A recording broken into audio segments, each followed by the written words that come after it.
informational briefing on the update of the City of Sparks Master Plan before the public hearing items. Do we want to do that with just 4 people here? We'll talk to them again later. Okay. Buy some time. Do that, Mitch. Okay, cool. We'll do that at the approval of the agenda time. Yep. Okay. Call to order the Sparks Planning Commission meeting for Thursday, August 6th. It is 6:06 p.m. and we'd like a roll call. Commissioner Fewens? Here. Commissioner Camerota? Absent. Commissioner Ween? Here. Commissioner Noakey? Here. Commissioner Peterson? Here. Commissioner Bowles? Absent. Commissioner Sperber? Absent. Assistant City Attorney Doug Thornley? Here. City Planner Armando Arnauz? Here. All right, now it's time for public comment. This item is for the public comment on any action item or for general public comment and is limited to no more than 3 minutes. Anybody like to speak? Is there any things turned in to the clerk? No. Okay. So we'll close public comment. And we'll move to the approval of the agenda. We would, if we could have a motion also from the commissioners to move under general business informational items, if we could please move that up in the agenda to right after informational items and before the public comment. Mr. Chairman, I'll go ahead and make that motion. Second. Okay, we have first and second to move the agenda under the number 9 informational briefing to move up to after number 7. So all in favor? Aye. Aye. All opposed? Okay, we'll move that. And so if we can get a, just now an approval of that amended agenda. Motion to approve. Second. Okay, we have first and second. Any discussion? All in favor? Aye. Aye. All opposed? All right, motion passes. And now we'll need approval of the minutes from the July 16th meeting. Move to approve as submitted.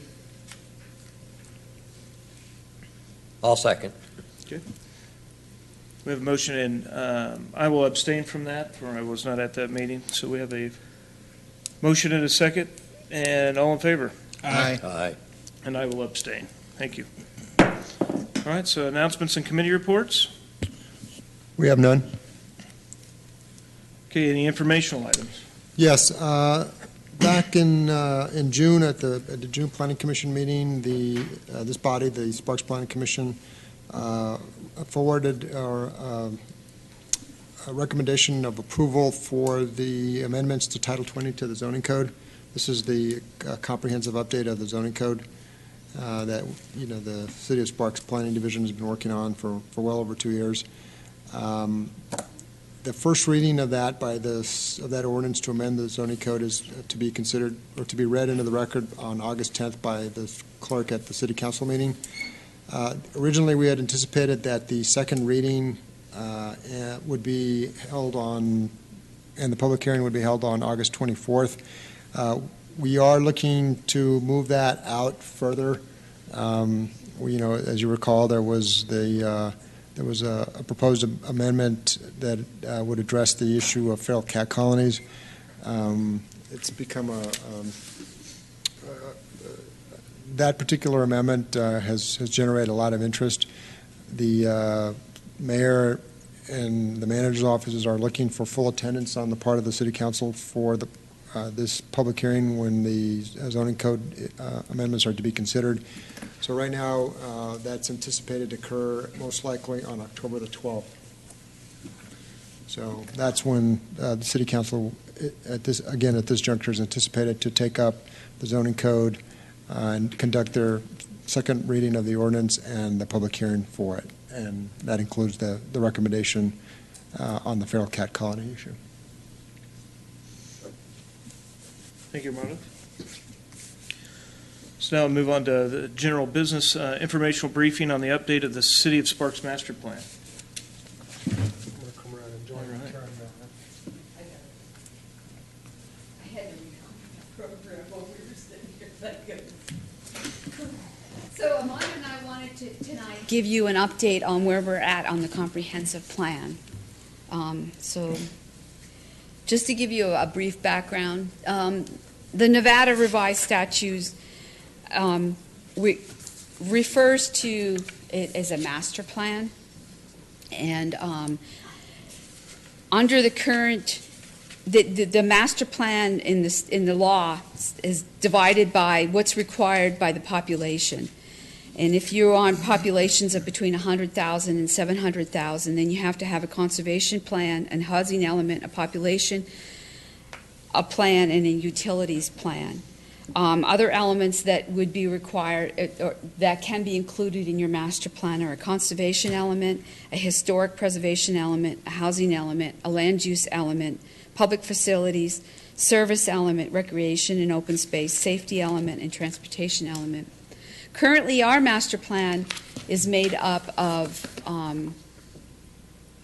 all of these items that I have listed there. There's 1, 2, 3, 4, 5, 6, 7, 8, 9, 10 different elements in our master plan. And you can see, I'm not going to read them all off, you can see that there have been different dates, like the Northern Spark Sphere of Influence was approved or adopted in 1991. We've got several done in the 90s and then some in the early 2000s and 2000. I think the most recent would be the Comprehensive Parks and Recreation Plan was done in November of 2013. That's our most current element, but most of them are several decades old, and that's why we're looking at doing a new plan. As an interchange of words, it's also known as a master plan. Sometimes people call it a general plan, and also comprehensive plan. And what we're doing is we want to call ours a comprehensive plan because we want to make it more comprehensive.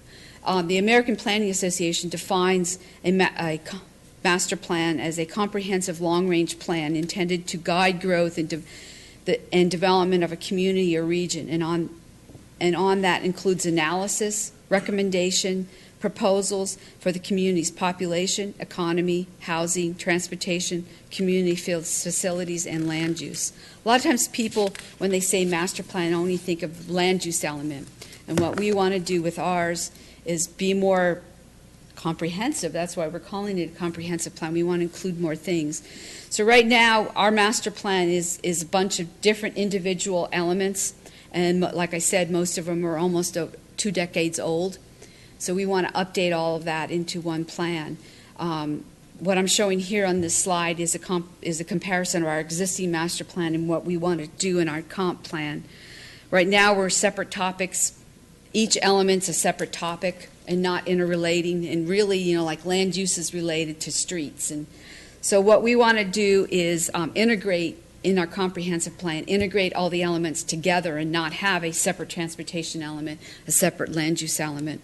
We want to be able to do this. For an example, unify the streets with maintenance requirements and goals and design standards and also the usage, and then also associate them with land use. Then we would also have goals and policies that would relate to all over the entire city services and administration.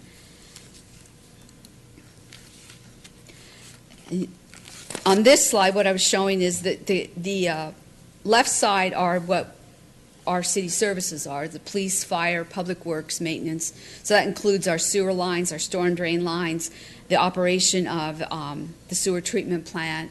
Then we've also got utilities and all our facilities, including the buildings, like this building, Alf Sorensen, Johnson Community Center, all those different facilities, and then also all of our parks, and then all our recreational facilities, programs that we offer. That would be included under the city services. And then administration would be conservation, environmental issues, vehicular movement, pedestrian movement, bicycle movement, looking at land use patterns, housing needs, the community's resilience, and then economic vitality would be what we'd be looking under for the administrative. The goals that we're looking at, our broad goals for this comprehensive plan, is that we want to make this plan a plan that's user-friendly document. It's not intimidating. Right now, it's kind of intimidating. You pick up all these separate documents, and there's a lot of background data in there, and it's a lot of information, and it's pretty intimidating for anybody to pick up. So we want to make this a more graphic kind of a document. Still have the basic information in there and background information, but make it more graphic and a little more user-friendly so people aren't so intimidated. Because we want to have this as a guide of how and where Sparks should grow. It'll establish goals and policies that address specific issues on citywide topics, and the overall plan for the city, which guides the provisions of services and infrastructure needs. Again, this would be a citywide document establishing the vision for the future of the city, making the city a place where people want to live, work, and play. We want to give you some examples of applicable examples that relate to land use and master planning kind of issues. And so we've got 4 examples here. So going back to the premise that, at its heart, the comprehensive plan or the master plan should be a document that guides how and where the city should grow. And, by extension, where we provide services and how we provide services. We thought we'd give you these examples of how, land use decisions in particular have a bearing on everything the city does. So those of you who have been on the Planning Commission for a while will recall that a few years ago we had, it was in our sphere of influence, the East Truckee River Canyon, where the Apple Data Center is, for example, and some of those surrounding lands was in our sphere of influence, and then in fact the city took the step of annexing some of that land. And it was to some extent a developer-driven decision that got us there. But before we took it any further, the city commissioned an analysis of what developing those lands out there within the jurisdiction of the city Sparks would necessitate in terms of the provision of services, and in particular the cost of providing those services. So we looked at if that portion of the canyon is within the city of Sparks, we would have to provide police and fire service in particular. It was an area that was removed from the existing corporate boundaries, so it would require a new fire station out there, and also because of the distance. It would require, providing police patrols. It would require, even if the developer paid for the costs of installing, the streets and roads and utilities, it would require the city of Sparks to maintain those facilities and that infrastructure. So we took into account those costs, and we compared those costs to a couple of different land use and development scenarios, and really tried to get at the question of, does it make sense is this a logical extension of the city of Sparks, right? And really what the studies that we commissioned at the time concluded was that it would cost us more in terms of service provision than we would ever see in additional revenues. And so the city council essentially made the decision that no, it was not a logical extension of the city of Sparks. And so we actually detached is the term for when you unannex something, that portion that we had already taken in, and we removed that area from the sphere, and now it's served through Washoe County. So that's an example of all those other services really being tied to land use and having fiscal implications for the city of Sparks. And so again, with good planning, ideally, we make better decisions about those sorts of things. The second bullet under here, the fire services in really the southwest portion of the Truckee Meadows, arguably the conflict between the city of Reno and Washoe County with regard to the provision of fire services in the southwest portion of the Truckee Meadows has its roots in land use decisions, right?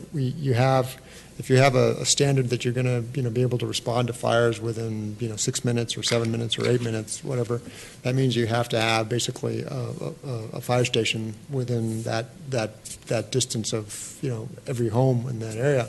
And really what you have is fairly low densities And so the tax generation is lower on a per acre basis. And so that impairs the ability, that impairs the revenue side of the equation. And so, logically, it takes more fire stations to serve the same number of houses than if you had more compact, more dense development. And then now, of course, in that part of the Turkey Meadows, you also have you have topography, right? You have, ridges and, et cetera, drainages, and it's a hilly area. And so,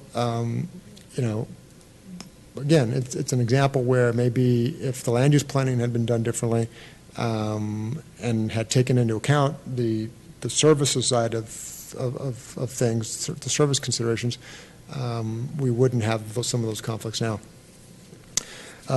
In the northeast part of Sparks, we have the Kylie Ranch North Plan Development. It is essentially the largest single remaining area of undeveloped land within the city of Sparks. There's still, approximately 600 acres that are undeveloped. Yeah. A very substantial portion of that is designated for business park types of uses. The basis for that decision was that Sparks could not continue to be solely a residential community, a bedroom community, and so I think we are going to be revisiting those issues because I think there's going to be interest on the part of the development community at converting some of that acreage that's designated for business park uses to residential uses. Whether that makes sense or not is something that we should look at, and it's a sort of question that we should be looking at through the update of the comprehensive plan. And then finally, I think in terms of infrastructure and emergency management practices, I think we need to take into account the possibility that droughts may be more frequent, that potentially flooding is we have different patterns in terms of flooding. If you have with the potentially changing climate. So we need to be able to be resilient as a community, and so to anticipate those sorts of issues as we plan our facilities and our infrastructure. So these just are some examples that we wanted to sort of highlight for you in terms of the sorts of things that we want to be thinking about in terms of our update of the comprehensive plan, so that it's truly better integrated in terms of how we look at the community and what we do as a municipality. So. The next item that we wanted to briefly give you is what the process is going to be.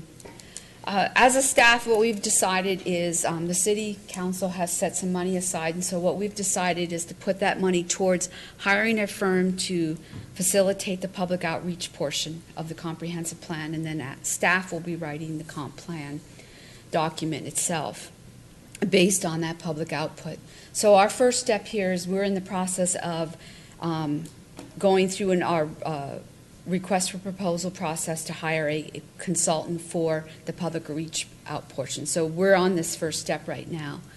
Once we do that, we will work on coordinating what you would be looking for in this comprehensive plan and what you would hope to get out of the public outreach. So we'll be coming back to you on that. So that'll be our next step, is coordinating with the Planning Commission and City Council, and then we will start the public outreach process. We want to do the public outreach is more than just having community meetings. We want to also do some kind of multimedia and include internet comments, Facebook or texting or some. That's why we want to hire a firm, somebody that has a lot more experience on how to do all that modern technology stuff than we do have. The next step would be then to gather data, get some background information, what's the population trends, the housing trends, different basic information that can be presented in the initial public outreach process. And as part of that, we'd be then preparing a basic outline for the comp plan. Then we would start working on writing a draft vision for the plan and the goals and policies. And this would be all input from the public input process and the different steps. The public input, we're going to be involving numerous workshops and numerous like surveys on the internet, that kind of different. We're not sure exactly at this point, but that's what we'd be looking at. So then we'd work on writing the draft comp plan and work in the final, and then that would also come back to Planning Commission and City Council. And what we see as the steps along, or the points that you guys will be involved with, is first of all reviewing the format of the document. Giving us your feedback on what you think your vision is for this document. And then also, as we start gathering the data, we would like to come back and give you what we're finding out from the public input and some of our data gathering that we're getting. And then we would also bring back the draft comp plan to get you some input, and then obviously we'd have to bring back the final plan for your review and recommendation and adoption. So that pretty much wraps up. Yep. I mean, the master plan or the comprehensive plan is by Nevada statute essentially the responsibility of the Planning Commission. Whereas with the zoning code, which is essentially, the municipal code and it's adopted by ordinance, the Planning Commission is a recommending body to the City Council. With the master plan or comp plan, it's the Planning Commission who really does the adoption of the plan, and then, in a sense, the City Council ratifies your decision, if you will.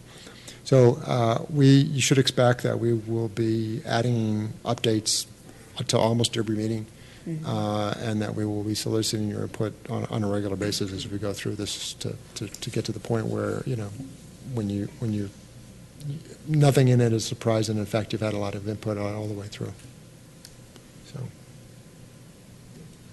Karen, you said that mainly the master plan, the comprehensive plans are dependent on the population, on how things work. At the beginning, what's that population? Is that off the census? Is it where do you get those numbers for the population? Because you said it I think got up to 100 to 700,000 people that at the beginning of your slides. I never had the population in any. No, you didn't have a slide, but it was. I don't know what the City of Sparks. Oh, that's based in that's the NRS statute. NRS statute. So. And they've upped that to 700,000. That's what you have to have under the NRS. You have to have those. Was it 4? I think you have to have those 4 elements. So are you going to base that off 2010 census? Where does that come? 2020 census? Probably up to 2030, 2035 census. I Yeah, think it goes up to. Well, that's one of the items that we would So I don't want think some we're input on, what we want as a horizon for the Yeah. plan. Okay. So I don't think But we're at 100,000 yet. I mean, But it's in the county.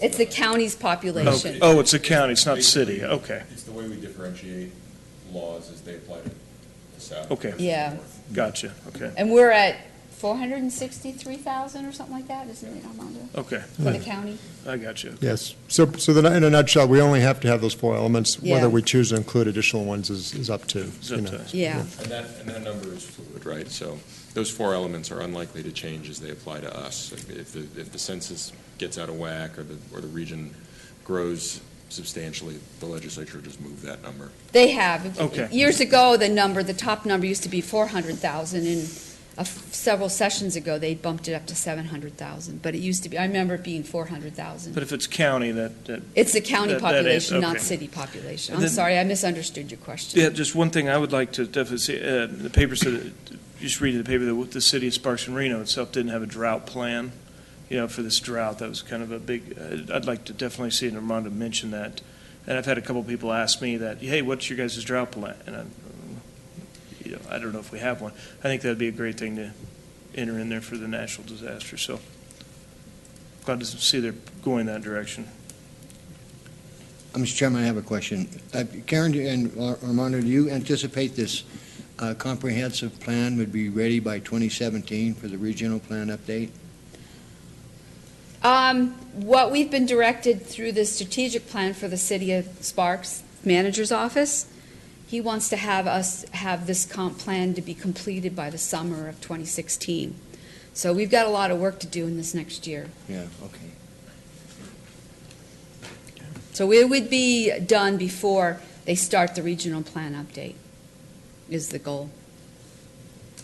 Karen, do the RFPs, are they out now, or are you just writing the guidelines for it? No, we've actually had the submittal, and we've been reviewing them, and we've done a selection of who we're going to be interviewing later this month.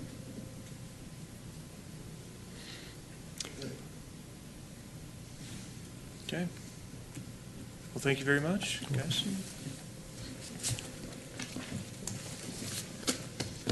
Okay, now we're going to move to public hearing items. PCN 15029, which is a master plan amendment, and we have to have five planning commissioners here, and I count 4. So this is probably, do we need to table this? Well, I suppose that's an interesting question. Will there be 5 at the next regularly scheduled meeting? Do we know? I mean, you could just continue it, I suppose, but If we table it, then we have to take it off the table. Right. If we continue it, but then you have Okay. to continue it to a specific date. right. Okay, so we would just need to continue it. Otherwise, it becomes a technical denial, right? Is that correct? Yeah, By the law? although, If we don't have the 5 votes, it becomes a technical denial? well, And we can't make a recommendation on the zone change without the approval of the master plan. right. I mean, I think there might be an issue in terms of time, where it would actually, if you don't deal with it, it would be technically approved. But I don't think there is that in the NRS. is there not? I don't think so. Okay, I don't think that, it's not like a special use permit or tentative map has 60 sure. days. Okay. Do you remember, Ken? Yeah, I believe there is. You All right. don't think there is? It's fine for me. I don't think there is. I just continue it to the next regularly scheduled meeting. Do we know when that meeting is? Yeah. It would be September 3rd? Well, I mean, the question is, do you guys want to try to go to the 20th? And my question to Doug was, do I have to renotice this? Because I am right up against a wall if I have to renotice it. Well, if it's continued, do we have to renotice? I thought we didn't have to renotice if it's a continuation. I mean, in this instance, I think probably renoticing is, I mean, we didn't have a hearing and then continue it because somebody wanted to think about it. It's, we don't have enough people. We Yeah. can't do anything with it. It's, Should we just make a motion until the next meeting then? do you want to talk? Sure, if I could. This is the applicant, it's representative. Thank you. For the record, my name is Ken Crater, and I just went through this on another issue, and we did a little research, and as long as it was continued to a specific time and date, we weren't required to renotice under the Nevada revised statutes. And we would agree to a continuance, because we certainly don't want to go to the city council with a technical denial. We'd like this case to be heard. But the other thing that was important on that is the public hearing had to be opened in order to not have to renotice the property. So as long as the public hearing was opened and it's continued to a specific time and date, the statute said that it wasn't required to be renoticed. So. Okay, but you do have to have a specific time and date, or date anyway. Yes. You have to Okay, do that to Ken. continue it properly. Yeah. All right. Well, you'll- Mr. Crater, Mr. Crater, how would you feel about if this was continued to September 3rd? That would be great, because then we might even be able to make regional planning still in September on the 9th. So. Yeah, I mean, we could potentially, do a meeting on the third Thursday of the month, which would be in this case on August 20th. But I think we have at least one planning commission member who I think would still be gone. So without having pulled them in terms of their availability, I feel more comfortable with scheduling this or continue it to September 3rd. And we're absolutely fine with that date.